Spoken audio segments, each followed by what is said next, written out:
tasvika mugomo racho tanzi tidzime mafoni, so everything we hope kuti tichatenderwa kuti tibaridze mafoni, but izvinezvi in the meantime, as you can see in the background, tanzi tidzime mafoni, so we are here.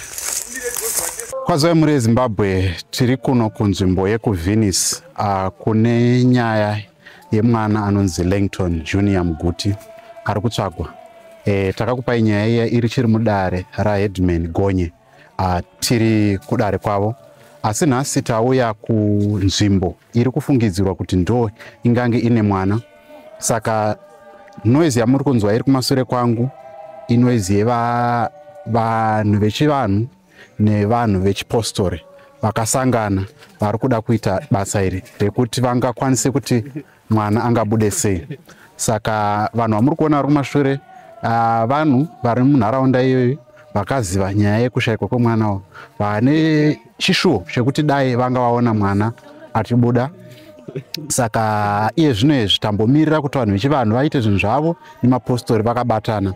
Saka isusu semedia tanzi timbobva uyezve nevanhu vasiri veukama ngavabve. Sezvamunoziva kuti zvinhu zvechivanhu zvinenge zvichida kuitwa nevanhu vashomanana, saka ndo vatasiya vari kuimba vakasangana mapostori zvakare nemasvikiro vanosutswa.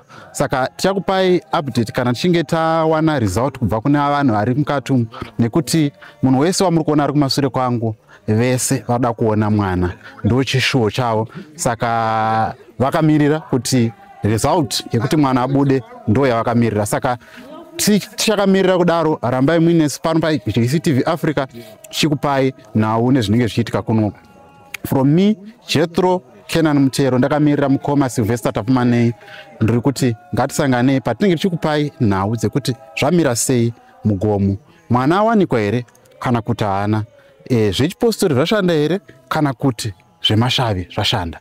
Ngatirambei tiri paJCTV Africa nepaSly Media. Tonana.